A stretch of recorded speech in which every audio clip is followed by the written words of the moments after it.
তুমিও কি গত কয়েকদিন ধরে শুধু ভেবেই যাচ্ছ না এবার নিজেকে বদলাতে হবে, এবার উঠে দাঁড়াতে হবে, এবার ঘুরে দাঁড়াতে হবে?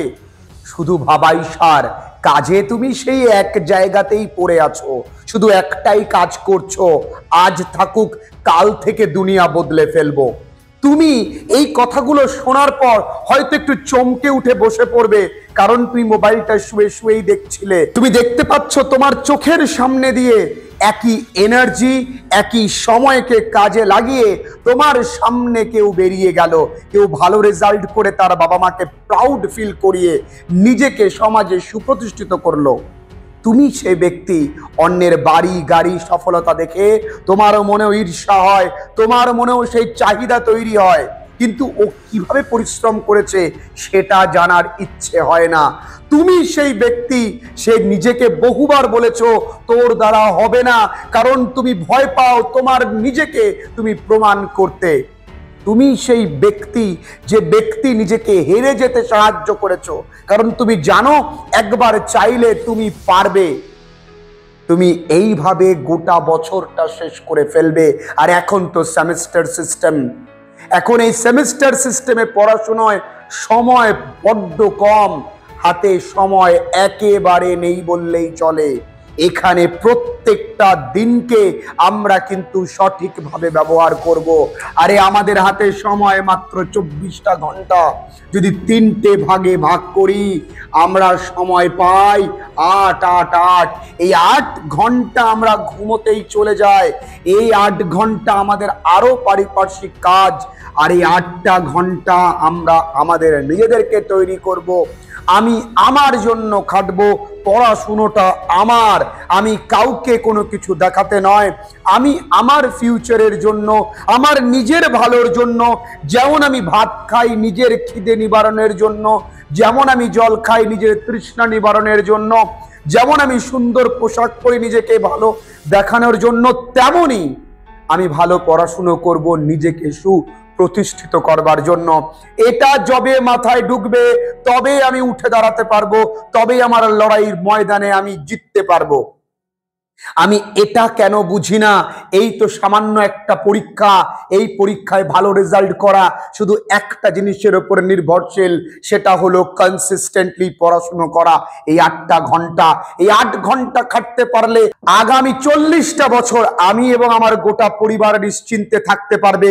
ওরে সেদিন বুঝবি অর্থের কি মূল্য, যেদিন দেখবি ঠাকুর না করুক তোর পরিবারের আপনজন হাসপাতালে বেডে মৃত্যুর সঙ্গে লড়াই করছে, তোকে দাঁড়ে দাঁড়ে ঘুরতে হবে অর্থের জন্য, চিকিৎসার জন্য। সেদিন বুঝবি অর্থের কি মূল্য ছিল, সেদিন বুঝবি পড়াশোনার কি মূল্য ছিল। কিন্তু সেই দিন যেন তোর জীবনে কখনো না আসে। তাই আজ উঠে বয়, আজ লড়াই কর, আজ ঘাম ঝরা, কাল যেন তোর চোখের জল না ঝরাতে হয়। আজকে ঘাম ঝরিয়ে পরিশ্রম কর, কালকে যেন পিছনে ফিরে না তাকাতে হয়, কারো কাছে হাতটি না পাততে হয়। ওরে এটা দুনিয়ার নিয়ম, সবাই তেলা মাথায় তেল দেবে। আজ যে অপমানের ভয়, যে লোকে কি বলবে তার ভয়তে তুই পিছু পা হচ্ছিস। তুই হয়তো একটু সকালবেলায় ঘুম থেকে উঠেছিস, তুই একটু হয়তো পড়াশুনো করছিস, পাড়ার লোকে দুটো কানাঘুষি করবে, এই ছেলে তো কোনোদিন পড়তে দেখিনি, আজ কি বিমূর্তি হলো। ওরে লোকের কাজ বলা, ওরে লোকের কাজ বলা, ওদেরকে বলতে দে। যে মানুষগুলো তোর পিঠ পিছে বলছে, যখনই তুই সফলতা পাবি গিরিগিটির মতন তাদের রূপ বদলে যাবে, তাদের চেহারা বদলে যাবে, সে বলবে ও সোনা আমরা জানতাম তুমি একটা ভালো ছেলে। তাই কারো কথায় কান্না দিয়ে নিজের জন্য পড়াশুনো কর, নিজেকে সময় দে। ওরে 8টা ঘন্টা নিজেকে তৈরি করতে, টানা পড়তে বলিনি, অল্প অল্প করে প্রতিদিন একটু একটু করে নিজের মতন করে পড়। ওরে কিভাবে পড়বি দেখ, সময় তোদের আছে, তোদের বড্ড আপন ভেবে আমি নিজের মতন করে তোদেরকে বলছি। তোমরা প্রথমে প্ল্যান করবে, প্রত্যেক দিন রাত্রেবেলায় আমি যা করব আগামী দিন সেটার একটা সুন্দর প্ল্যানিং করব, তবে অল্প, কারণ আমি যেটা ভাববো, যেটা প্ল্যান করব সেটা যেন সম্পূর্ণ রূপে করতে পারি সেটাও আমাকে বোঝা উচিত। প্ল্যান কিন্তু ওরে করতে হবে। আর আমরা যখনই কোনো কিছু ভাবি করব, যখনই আমরা পরিকল্পনায় নিয়ে এটা করব, তখনই ওটা নিয়ে আমরা ভাবতে শুরু করে দিই। না না না, ভাবলে চলবে না, তুরন্ত কাজ করতে হবে। রাত্রি 12টায় মনে পড়েছে এটা আমার করা উচিত, কাল সকালে নয়। আজকে তো আজকে, বাকি সব বেলায় জিনে কাহে 4 দিন, বাকি হ্যাঁ বেকার দিন। পড়াশুনোর বেলায় কালকে, আজকে থাক কেন? আজকে তো আজকেই। আরে পড়াটা আনন্দের, পড়াটা মজার, এটা বোঝ, তাহলে দেখবি সব ভালো লাগবে। তুই তোর জন্য পড়ছিস, তুই অ্যাজ আ টিচার পড়ছিস, তুই অন্যকে শেখাতে পড়ছিস, নিজেকে উন্নত করতে পড়ছিস। তাই অ্যাকশন করবি, ভাববি কম। জীবনে সব সময় মোটিভেটেড থাকবি, ভালো সঙ্গে থাকবি, ভালো মানুষের সঙ্গে থাকবি, ভালো বন্ধুর সঙ্গে থাকবি, ভালো গুরুর স্পর্শে থাকবি। দেখবি তোর লক্ষ্য কত সহজ মনে হয়। ওরে নিজেকে সময় দে, নিজের ফিটনেসের উপরে জোরান, নিজেকে একটুখানি শারীরিক ভাবে ফিট কর। কারণ মনে রাখ, আজ যদি অর্থ উপার্জন করে তুই, আজ যদি শরীর ক্ষয় করে অর্থ উপার্জন করিস, তাহলে এই অর্থ দিয়ে আবার শরীরকে ফিরিয়ে আনতে হবে। তাহলে টোটালে কিন্তু বিগ জিরো হয়ে দাঁড়ালো। তাই মনে রাখতে হবে যে আমার নিজের ফিটনেসের উপরে জোর দিতে হবে। আমার দেখা যেই ছেলেমেয়েরা ফিটনেসে ফোকাসড হয়, সেই ছেলে মেয়েগুলো পড়াশোনায় ফোকাসড হয়, জীবনেও ফোকাসড হয়, লাইফে হার মানতে শেখে না, তারা অত্যন্ত দৃঢ় প্রতিজ্ঞ হয়। তাই ফিটনেসেও কিন্তু আমাদেরকে নজর দিতে হবে। আর আমাদের খেয়াল রাখতে হবে টাইম অ্যান্ড এনার্জি, এই দুটোকে সম্মিলিত করতে পারলেই আমাদের সফলতা আসবে। কি এখনো বসে ভাবছিস তো আজকে না কাল? ওরে ওঠ, এখনো ভাববার সময় নেই, উঠে পড়, শুরু কর।